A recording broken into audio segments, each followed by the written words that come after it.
विभूतिपादः देशबन्धश्चित्तस्य धारणा तत्र प्रत्ययिकतानता ध्यानं तदेवार्थमात्रनिर्भासं स्वरूपशून्यमिव समाधिः त्रयमेकत्र संयमः तज्जयात् प्रज्ञालोकः तस्य भूमिषु विनियोगः त्रयमन्तरङ्गं पूर्वेभ्यः तदपि बहिरङ्गं निर्बीजस्य व्युत्थाननिरोधसंस्कारयोरभिभव प्रादुर्भावो निरोधक्षणचित्तान्वयो निरोधपरिणामः तस्य प्रशान्तवाहिता संस्कारात् सर्वार्थता एकाग्रतयोक्षयोदयौ चित्तस्य समाधिपरिणामः ततः पुनः शान्तोदितौ तुल्यप्रत्ययौ चित्तस्य एकाग्रता परिणामः एतेन भूतेन्द्रियेषु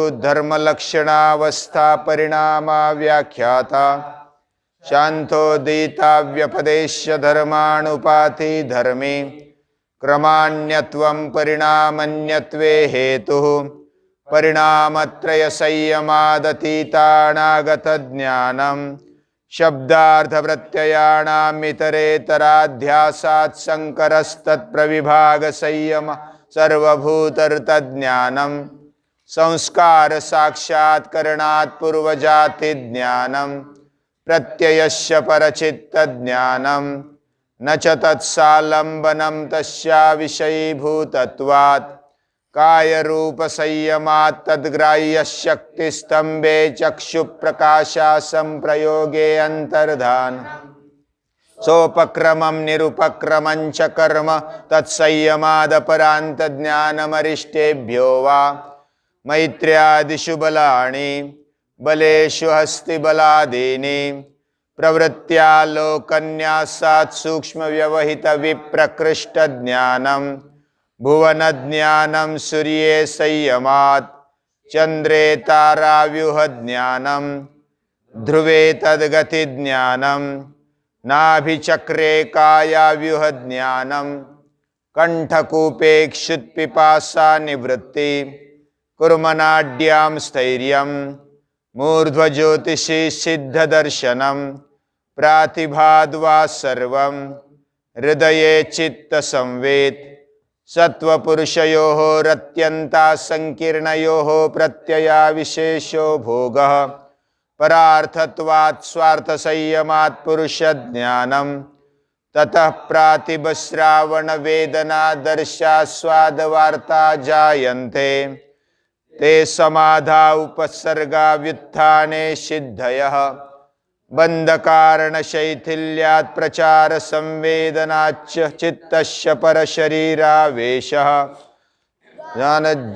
जलपङ्ककण्टकादिषु असङ्गोत्क्रान्तिश्च समानज्जयाज्वलनं श्रोत्राकाशयोः सम्बन्धसंयमाद्दिव्यं कायाकाशयोः सम्बन्धसंयमात् लघुतूलस्समापत्तिश्चाकाशगमनं बहिरकल्पिता वृत्तिर्महाविदेहा ततः प्रकाशावर्णक्षयः स्थूलस्वरूप सूक्ष्मान्वयार्थवत्वसंयमाद्भूतजयः ततो अणिमादिप्रादुर्भावः कायसम्पत्तद्धर्माणभिघातश्च रूपलावण्यबलवज्रसंवननत्वानिकायसम्पत् ग्रहणस्वरूपास्मितान्वयार्थवत्वसंयमादिन्द्रियजयः ततो मनोजयित्वं विकरणभावप्रधानजयश्च सत्वपुरुषान्यताख्यातिमात्रस्य सर्वभावाधिष्ठातृत्वं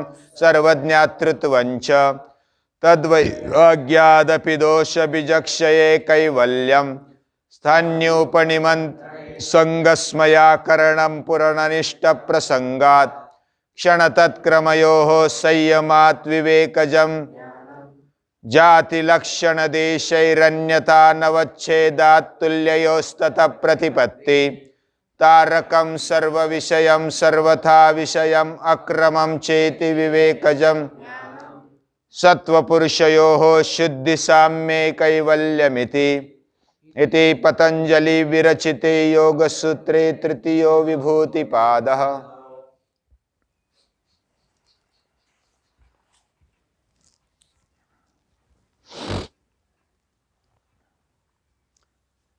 महर्षि पतंजलि 4 पादों में यानी कि 4 कदम में योग दर्शन बताते हैं और सभी सामान्य लोगों के लिए वे योग का रास्ता बहुत ही सरल कर देते हैं। योग के महत्व का भी वह बार बार प्रतिपादन करते हैं। हर एक मनुष्य को जीवन में योग अपनाना चाहिए। बिना योग जीवन अच्छी तरीके से जीना संभव ही नहीं है। इसलिए योग की आवश्यकता है, ऐसे बहुत सारे महापुरुषों ने भी कहा और स्वयं भगवान भी कह रहे हैं। श्रीमद् भगवद गीता में ये जो योग है, योगस्थ कुरु कर्माणि संगम त्यक्त्वा धनंजय, योगस्थ होकर के कर्म करना चाहिए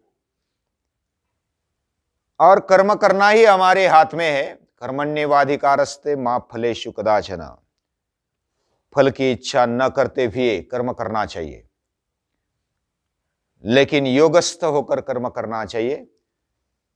योगस्थ यानी योगे तिष्ठति असौ योगस्थः, जो योग में ठहरता है वह योगस्थ होता है।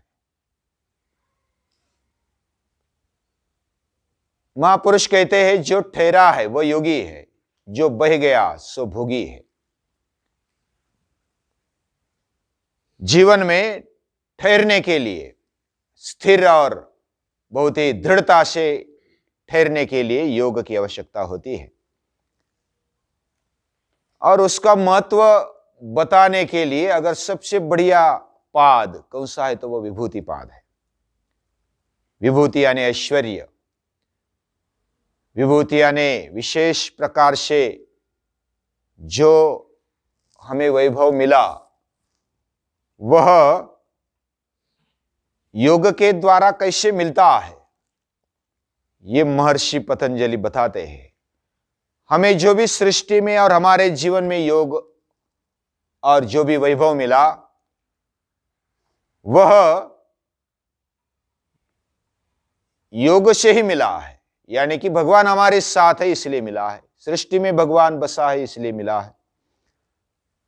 बिना उसके हमारा कुछ भी अस्तित्व नहीं है। पहले समाधि पाद में योग की व्याख्या, चित्त की वृत्तियां, उन वृत्तियों के निरोध के लिए उपाय, अभ्यास और वैराग्य। अभ्यास क्या है, वैराग्य क्या है, इसकी व्याख्या, अलग अलग जो नए शब्द आते हैं उनकी व्याख्या और उनका परिणाम बताते हुए आगे बढ़ते हैं।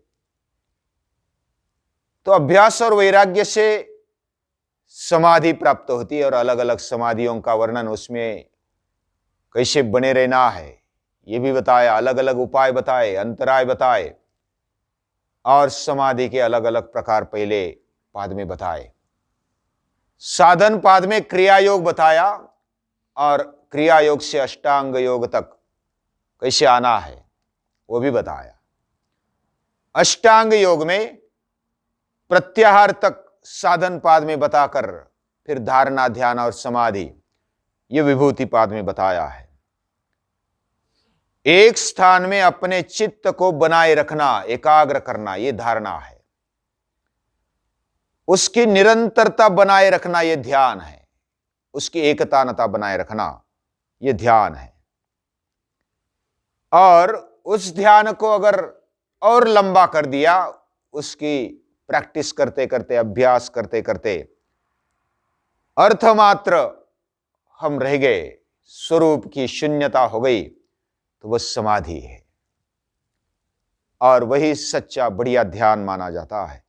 ध्यान की लंबाई जब बढ़ाते हैं और उसको निर्विचार अवस्था तक ले जाते हैं, निर्मन अवस्था तक ले जाते हैं, तो वह सबसे बढ़िया ध्यान माना जाता है और वही समाधि।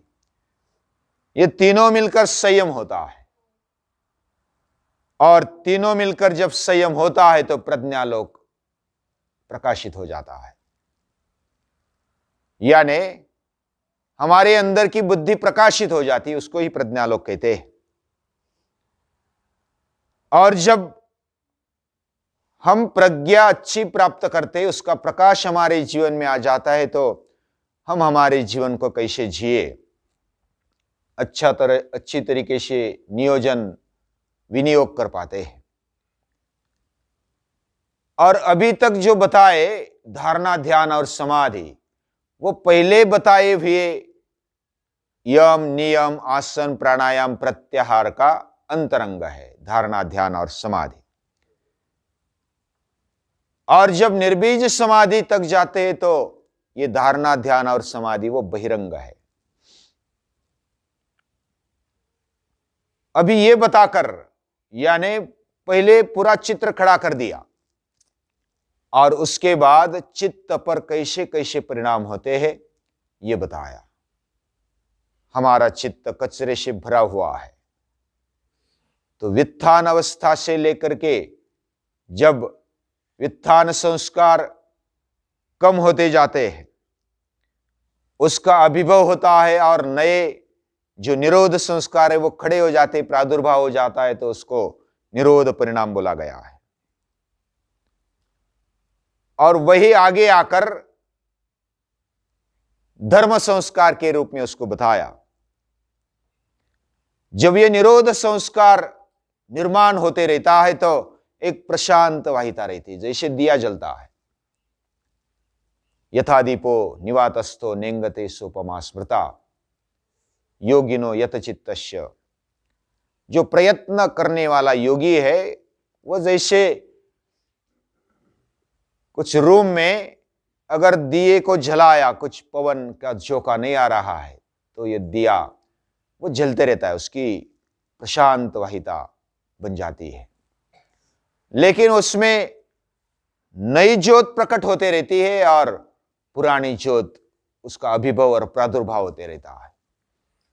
वैसे हमारे चित्त में वित्थान संस्कार अभिभव होता है और निरोध संस्कार का प्रादुर्भाव होता है, और उसकी निरंतरता बने रहती है। उसका प्रवाह जैसे नदी का प्रवाह, हर समय हर क्षण नया पानी होता है, उसी को नदी बोलते हैं। वैसे हमारे चित्त का एक प्रवाह होता है, तस्य प्रशांत वाहिता, वो प्रशांत वाहिता बन जाता है। फिर आगे समाधि परिणाम बताया, यानी सभी ओर से मन जो भी संकल्प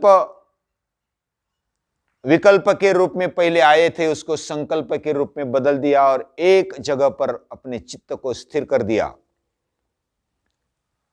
उसमें पहले जो चित्त की वृत्तियां है वह क्षय होती है और दूसरी वृत्तियां उदित होती है।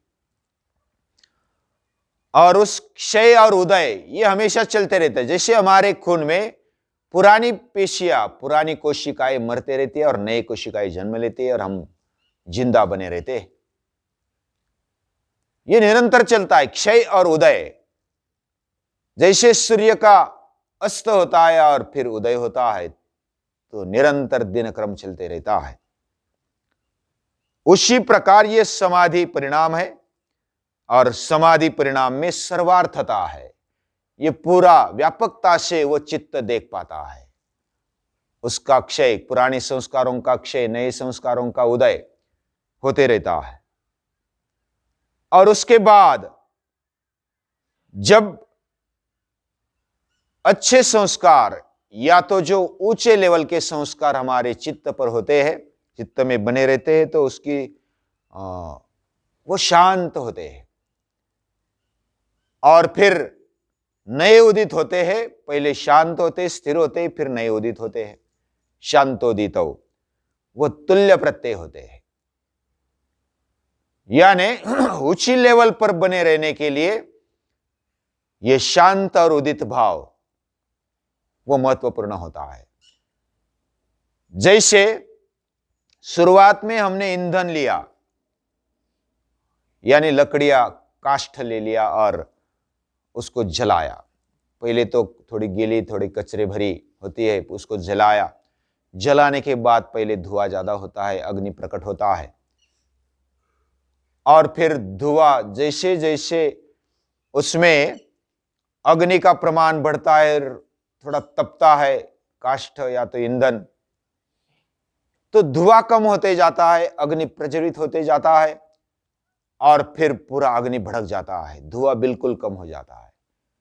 जो बिल्कुल कम होने की स्थिति होती है वह शांत उदित स्थिति होती है। अग्नि का भी बरकरार ऊर्जा देना जारी है, वह प्रज्वलित है, वही अवस्था एकाग्र अवस्था समझो। ये उदाहरण दे दिया। और इस परिणाम को चलते चलते धर्म लक्षण और अवस्था परिणाम होते रहता है।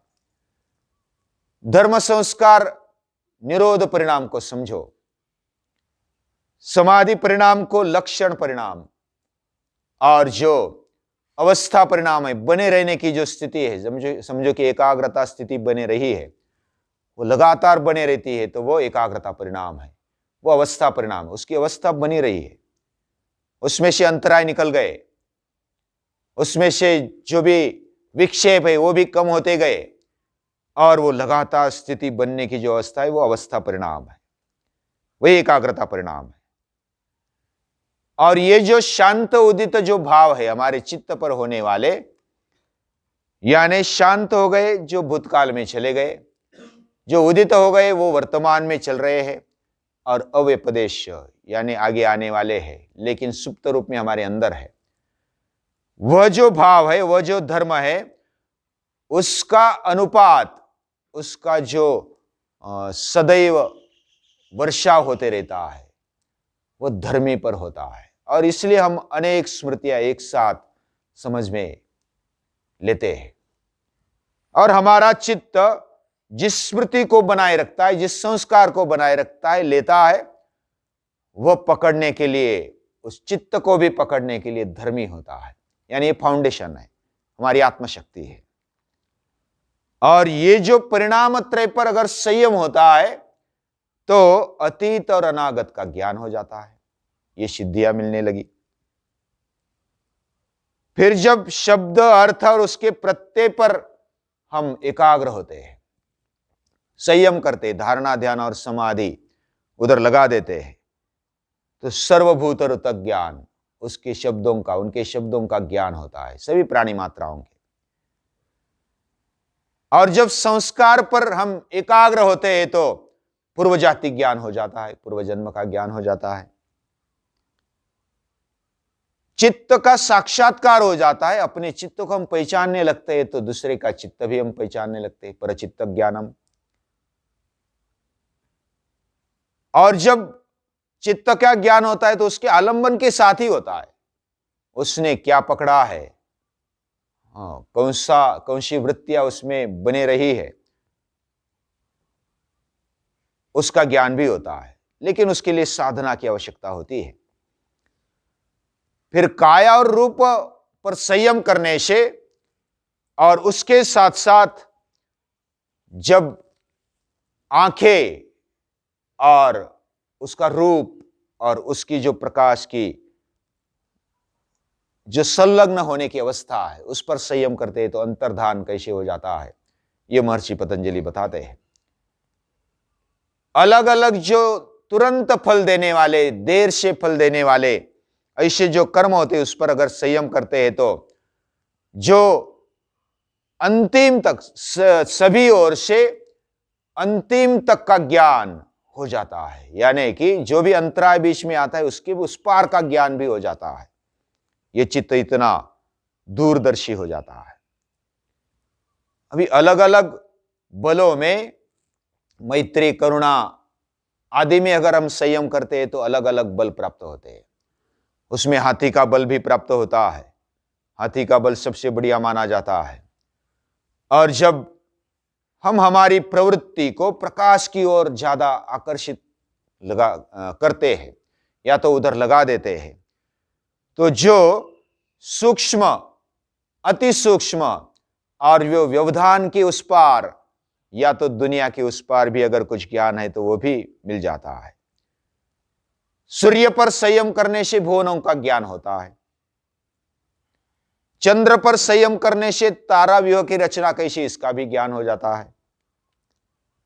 ध्रुव की गति पर अगर हम संयम करते हैं तो उसकी गति का ज्ञान हो जाता है। जिधर हम अपने मन को, चित्त को लगाएंगे उसका ज्ञान होने लगता है। नाभि चक्र पर अगर ध्यान लगाते हैं, एकाग्र हो जाते हैं, तो शरीर की व्यूह रचना का ज्ञान होने लगता है। कंठकूप में ध्यान लगाते हैं या तो मन को एकाग्र करते हैं तो क्षित पिपासा निवृत्ति, यानी हमारे भूख प्यास पर कंट्रोल आ जाता है। और कुर्मनाड़ी में संयम करने से स्थैर्य आ जाता है। कुर्मनाड़ी यानी कि हृदय पर, हमारे हृदय में भगवान रहते हैं, ऐसे गीता में कहा गया सर्वस्य चाहम हृदि सन्निविष्टो, तो हम स्थिर हो जाते हैं। किसी भी अवस्था में स्थिर रहने के लिए भगवान को याद करना जरूरी है।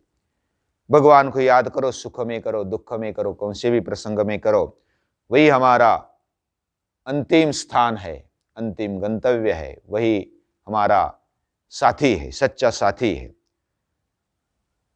तो ऐसा जब हम ऊंचे लेवल पर सोचते हमेशा, तो मूर्ध्व ज्योतिषी सिद्ध दर्शनम, तो सिद्धों के दर्शन होने लगते हैं, वो हमें मिलने लगते हैं, हम उनको मिलने लगते हैं, उनका सानिध्य अच्छा लगता है।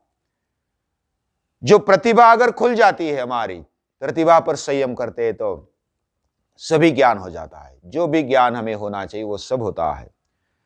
हृदय पर संयम करने से चित्त का अच्छी तरह से हम जो भी हलचल है, वृत्ति है, वो समझ पाते हैं, चित्त की वृत्तियां। तो हृदय चित्त संवित, जब सत्व और पुरुष यानी अंतःकरण और आत्मशक्ति, इन पर अगर संयम करते हैं तो उनकी जो अलगत्व है, विभिन्नत्व है, उसको जब तक हम एक देखते हैं तो भोग होता है, और अलग देखते हैं, विभिन्नता से देखते हैं, तो उसमें परार्थत्वात् स्वार्थ संयमात् पुरुष ज्ञानम, ये दोनों अलग है। या क्योंकि योग और सांख्य दोनों अलग मानते हैं, तो दोनों अलग है ऐसा जब ज्ञान हो जाता है तो पुरुष का ज्ञान हो जाता है। और उससे क्या होता है, हमारे अलग अलग इंद्रियों का, ज्ञानेंद्रियों की दैवी शक्तियां जागृत हो जाती है जब ऐसा ज्ञान होता है। दैवी शक्तियां तभी जान पड़ती है, यानी मन के साथ मन की भी दैवी शक्तियां मालूम पड़ती है और इंद्रियों की भी दैवी शक्तियां मालूम पड़ जाती है। और इस प्रकार हमारी जो एकाग्रता है, समाधि की अवस्था में बनी हुई एकाग्रता, वह हमें मोक्ष तक ले जाती है। और उसमें जब अलग अलग सिद्धियां मिलती है तो वह वित्थान के लिए वो सिद्धियां है, लेकिन समाधि अवस्था के लिए वो व्यत्यय है, वो अंतराय है, वो विघ्न है। इस प्रकार महर्षि पतंजलि सावधान भी करते हैं कि अलग अलग सिद्धियां मिल गई तो सावधान रहना, वह समाधि के लिए वो अंतराय है, व्यत्यय है, या तो विघ्न है। फिर बाद में और सिद्धियां बताते हैं, पर शरीर प्रवेश ये भी कर लेते हैं।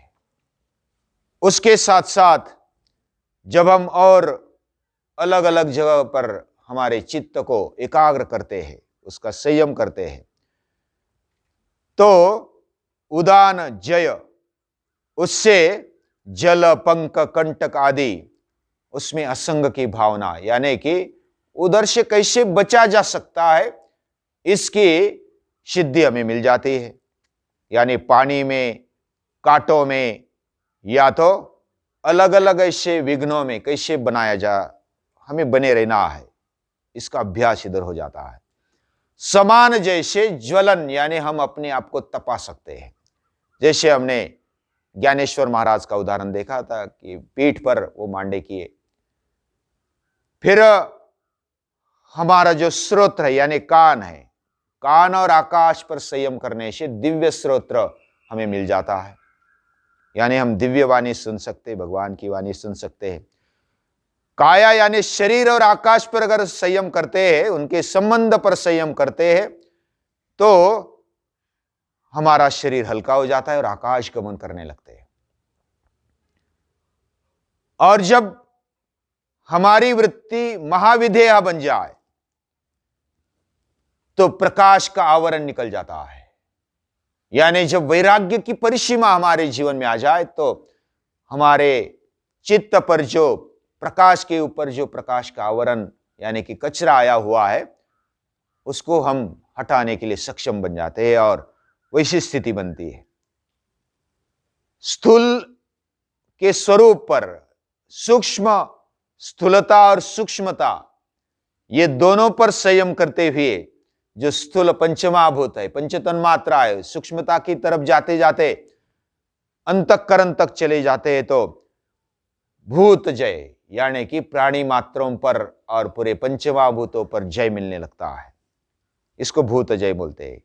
यानी हम जैसा उपयोग करना चाहते पंचमहाभूतों का वैसा उपयोग होने लगता है और उससे अष्ट सिद्धियां मिलती है। अणिमादि, अनिमा, महिमा, लघिमा, गरिमा, प्राप्ति, प्राकाम्य, वशित्व, ईशित्व, ये अष्ट सिद्धियां मिलती है। और काय संपत्ति, काया संपत्ति भी मिल जाती है, शरीर संपत्ति मिल जाती है। यानी कौन सी भी स्थिति में, अभिघात होने की स्थिति में हम शरीर को कैसे बनाए रखें इसकी विद्या हमें मिल जाती है। और ये जो चलते रहता है तो ये काय संपत्ति क्या है? तो रूप, लावण्य, बल, वज्र, संवननत्व, यानी रूप रंग बदलने लगता है, लावण्य आने लगता है, बल वज्र जैसा हमारा शरीर बनने लगता है। ऐसा एक एक करके हमारे जीवन में आ जाता है। फिर इंद्रिय जय बताया, जो ग्रहण स्वरूप इंद्रियों की स्थिति होती है उसमें अस्मिता और अन्वय अर्थवत्व, इस पर अगर संयम करते हैं तो इंद्रिय जय मिल जाता है, इंद्रियों पर पूरा कंट्रोल मिल जाता है। इस तरह आगे बढ़ते बढ़ते मनोजय और विकरण भाव यानी बिना इंद्रियों की अनुभूति लेना, यह भी ताकत आ जाती है। प्रधान जय मिलता है यानी कि प्रकृति पर हम जय पा लेते हैं। अंतिम जो प्रधान, ये अंतिम स्थान माना जाता है, कारण शरीर वहां तक होता है तो प्रधान जय भी मिलता है। इस प्रकार पूरी अंतःकरण की शुद्धि होते होते सत्व शुद्धि और पुरुष, ये दोनों के वो दोनों अलग है, उनकी अन्यथा ख्याति जब बन जाती है तो सर्वभावाधिष्ठातृत्वम, सभी भावों में अधिष्ठाता हम है ऐसा मालूम पड़ने लगता है। और सर्वज्ञातृत्वम, सभी जानने की क्षमता आ जाती है। तो उस समय भी वैराग्य की स्थिति बनाए रखना, उस समय भी दोष आने की संभावना होती है, वो दोष को कम करते जाना, इस प्रकार कैवल्य स्थिति तक जाया जाता है। इस स्थान पर भी जब कोई प्रलोभन आता है तो उसमें अटकना मत, तो अनिष्ट हो जाएगा। महर्षि पतंजलि इधर जागृत करते हैं, सावधान करते हैं कि इधर सावधान रहना, अपने साधना पर बने रहना। और उस समय क्षण क्षण पर जागृत रहते हुए जब हम आगे बढ़ते हैं तो विवेक ज्ञान निर्माण होता है।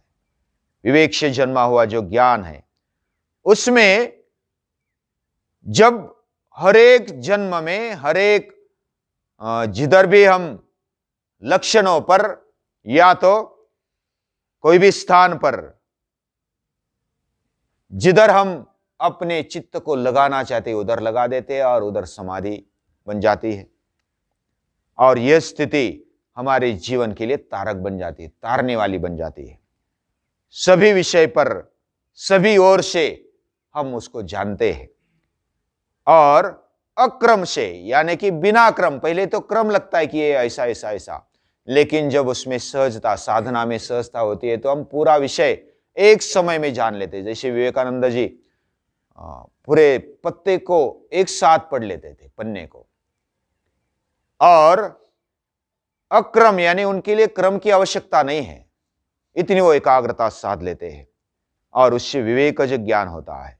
ऐसे सत्व शुद्धि होते होते, अंतःकरण की शुद्धि होते होते इतना शुद्ध बन जाता है अंतःकरण कि आत्मशक्ति जैसा शुद्ध बन जाता है, उसमें शुद्धि साम्य आ जाता है और वही कैवल्य की स्थिति है। ये विभूतिपाद में वैभव बताकर, पूरे ऐश्वर्य बताकर अलग अलग तरीके से सिद्धियां मिल जाती है, उसमें अटकना मत। पहले संयम बताया, फिर परिणाम कैसे होता है चित्त पर, यह भी बताया। उसके बाद फिर अलग अलग सिद्धियां बताई, उसमें न अटकना ये भी बताया।